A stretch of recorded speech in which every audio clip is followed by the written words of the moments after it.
Hello बच्चों, let's first read the question. Question में हमें क्या दे रखा है? N electron in allied to positive ions makes a transition from the higher state N2 to lower state N1 equals to 6. The emitted photons is used to ionize an electron in hydrogen atom from the second excited state. The electron on leaving the hydrogen atom has a de Broglie wavelength lambda equals to the 12.016 angstrom. Find the value of N2. तो हमें किसकी value निकालनी है? N2 की value निकालनी है। And यहाँ पे क्या दे रखा है कि हमें 12.016 का स्क्वायर को क्या लिखना है? 150 मल्टीप्लाई में 144 अपॉन में 13.6 मल्टीप्लाई में 11।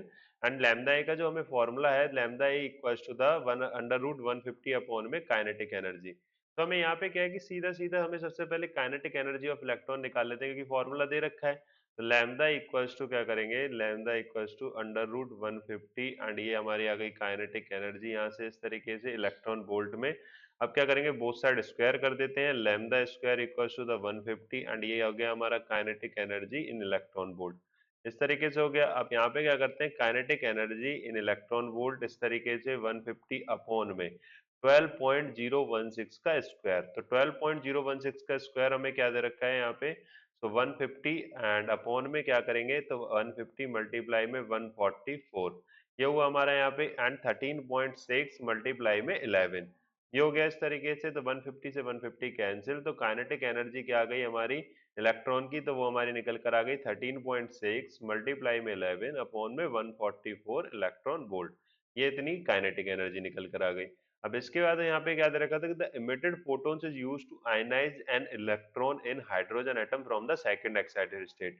तो सबसे पहले अगर हम बात करें तो हमें यहाँ पे क्या है कि इस तरीके से ट्रांजिशन टेक्स प्लेस हुआ है हमारा कि ये N2 हमारा हायर स्टेट है और N1 बराबर क्या है? 6, ये इस तरीके से। तो यहाँ पे हमारा क्या है कि इस तरीके से हमारी ट्रांजिशन टेक्स प्लेस करी और यहाँ पे हमारा क्या हुआ? एक फोटोन रिलीज हुआ है। यहाँ पे क्या हुई? हमारी एनर्जी रिलीज हुई है, तो ये डेल्टा ई हो गया है। यहाँ पे क्या हुआ है? डेल्टा ई हो गया। तो ई की अगर हम बात करें तो क्या होता है? -13.6 मल्टीप्लाई में जेड स्क्वायर अपॉन में एन स्क्वायर, ये इस तरीके से होता है। तो जेड की अगर हम बात करें तो जेड हमारा क्या होता है? एटॉमिक नंबर होता है। और एन की अगर हम बात करें तो नंबर ऑफ ऑर्बिट, इस तरीके से होता है। अब यहाँ पे और नंबर ऑफ स्टेट इस तरीके से। तो अब यहाँ पे हम क्या यूज करेंगे? तो डेल्टा ई बराबर अगर हम देखें तो वो क्या यूज करेंगे यहाँ पे? सो -13.6 इस तरीके से एंड जेड स्क्वायर अपॉन में एन स्क्वायर, किसका यूज करेंगे? जेड स्क्वायर अपॉन में एन स्क्वायर, इस तरीके से होगा। तो अब यहाँ पे हम लोग क्या करेंगे? यहाँ पे हम लोग करेंगे कि मल्टीप्लाई में जेड स्क्वायर को ऐसे ही रखते हैं एंड 1/n1 स्क्वायर माइनस में 1/n2 स्क्वायर, ये इस तरीके से ये हमारा फॉर्मूला हो गया। एंड इलेक्ट्रॉन वोल्ट में है, ये इलेक्ट्रॉन वोल्ट पर एटम इस तरीके से है ये। अब यहाँ पे काइनेटिक एनर्जी तो हमारे पास है, बट यहाँ पे अगर हम देखें कि ये हमारी क्या काइनेटिक एनर्जी इलेक्ट्रॉन की, जब उसने वो एनर्जी ले ली है उसने पहले क्या हुआ होगा? पहले तो बाइंडिंग ब्रेक होगी, क्योंकि हमारा क्या है कि इलेक्ट्रॉन किस में प्रेजेंट है? थर्ड एक्साइटेड स्टेट में। तो उसको पहले हमने आयनाइज करा है, तभी तो हमारा इलेक्ट्रॉन इजेक्ट हुआ है वहां से, तभी तो उसने क्या करा है? इस तरीके की वेवलेंथ शो करी है। तो यहाँ पे हमें क्योंकि दे भी रखा है the electron on leaving the hydrogen atom, तो इलेक्ट्रॉन का क्या हुआ कि हमने उसकी पहले बाइंडिंग एनर्जी को ब्रेक करा। तो उसकी बाइंडिंग एनर्जी हम किस तरीके से निकाल सकते हैं? तो बाइंडिंग एनर्जी अगर हम देखेंगे तो, या फिर आयनाइजेशन एनर्जी, तो वो किस तरीके से कि +13.6 मल्टीप्लाई में जेड स्क्वायर अपॉन में एन स्क्वायर। अब जेड की वैल्यू क्या है यहाँ पे? Atomic number. तो हाइड्रोजन के लिए एटॉमिक नंबर क्या होता है? 1 होता है। एंड सेकंड एक्साइटेड स्टेट की अगर हम बात करें तो इसका मतलब एन की वैल्यू क्या हो जाएगी? 3 हो जाएगी। अगर फर्स्ट एक्साइटेड स्टेट होता तो एन की वैल्यू 2 हो जाती। अब यहाँ पे क्या है? 3 का स्क्वायर कर देंगे, ये इस तरीके से हुआ। यहाँ पे अगर हम देखेंगे तो 13.6 अपॉन में 9 इलेक्ट्रॉन वोल्ट, ये इस तरीके से बाइंडिंग एनर्जी आ गई। एंड ये हमारी क्या आ गई? Kinetic energy. अब ये दोनों एनर्जी हमारी किसके इक्वल है? इस टोटल एनर्जी के, क्योंकि इसी अमाउंट ऑफ एनर्जी की सप्लाई करने से ही हमारी इलेक्ट्रॉन आयनाइज हुआ है हाइड्रोजन एटम का सेकंड एक्साइटेड स्टेट में। एंड उसके बाद उसने काइनेटिक एनर्जी भी इसी फोटोन से गेन करी है। तो ये एनर्जी हमारी क्या हो जाएगी? डेल्टा ई इन दोनों के समेशन के इक्वल। तो अब यहाँ पे क्या करेंगे? डेल्टा ई इक्वल्स टू हम लोग क्या करेंगे? काइनेटिक एनर्जी प्लस में बाइंडिंग एनर्जी, ये हो जाएगी। अब काइनेटिक एनर्जी की अगर हम बात करें तो काइनेटिक एनर्जी हमारी कितनी निकल कर आई है? 13.6 मल्टीप्लाई में 11 एंड अपॉन में 144, ये आ गया इस तरीके से। एंड यहाँ पे 13.6 एंड अपॉन में 9, ये आ गया। एंड यहाँ पे अगर हम देखें तो -13.6 इस तरीके से। एंड जेड स्क्वायर की बात करें तो Li2 पॉजिटिव है, तो Li के लिए अगर हम देखेंगे तो एटॉमिक नंबर कितना होता है? 3 होता है, तो 3 का स्क्वायर, ये हो जाएगा। एंड यहाँ पे क्या आएगा? 1/n1 स्क्वायर माइनस में 1/n2 स्क्वायर। अब n1 की वैल्यू तो हमें 6 दे रखी है, 13.6 से 13.6 सबसे पहले कैंसिल आउट कर देते हैं, ये हो गया इस तरीके से। अब यहाँ पे -9 एंड यहाँ पे क्या आ जाएगा 1/36 ये हुआ। एंड यहाँ पे अगर हम देखें तो यहाँ पे क्या आ जाएगा -1/n2 स्क्वायर, क्योंकि n2 हमें निकालना है, n1 हमें 6 दे रखा था। तो अब यहाँ पे क्या आ गया 11/144, एंड ये हमारा क्या आ गया 1/9।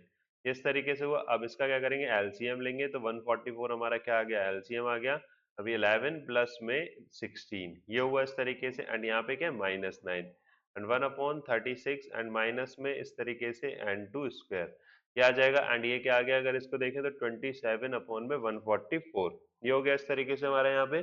सब यहाँ पे हम क्या करेंगे कि इसको यहाँ पे हम क्या करते हैं, ये हुआ हमारा यहाँ पे इस तरीके से।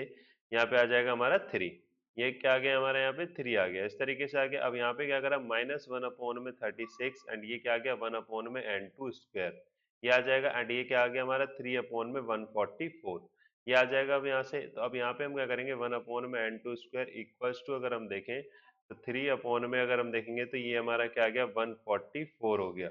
ये हमारे यहाँ से क्या आ गया 144। एंड सॉरी ये एनर्जी जो थी हमारी -13 पॉइंट, ये क्या था कि हम लोग जब भी एनर्जी निकालते हैं तो ये माइनस में नहीं, ये प्लस में है। ये किस में, प्लस में होगी। 1 सेकेंड, ये प्लस में है हमारा। तो यहाँ पे अगर हम देखें तो यहाँ पे ये इस तरीके से हुआ। एंड ये -1/36, क्योंकि यहाँ पे हमारा ये प्लस में हो जाएगा, क्योंकि -13.6 अगर इसको देखते हैं, अगर हम यहाँ पे देखेंगे किस तरीके से कि डेल्टा ई बराबर हमारा क्या होता है E2 माइनस में E1 होता है।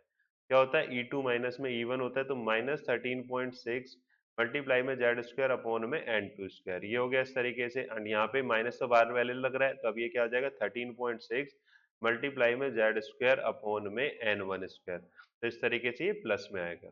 सॉरी ये हमारा माइनस में नहीं प्लस में, थोड़ी एरर हो गई थी। तो अब यहाँ पे देखते हैं इसको, तो 1/n2 स्क्वायर ये हो गया।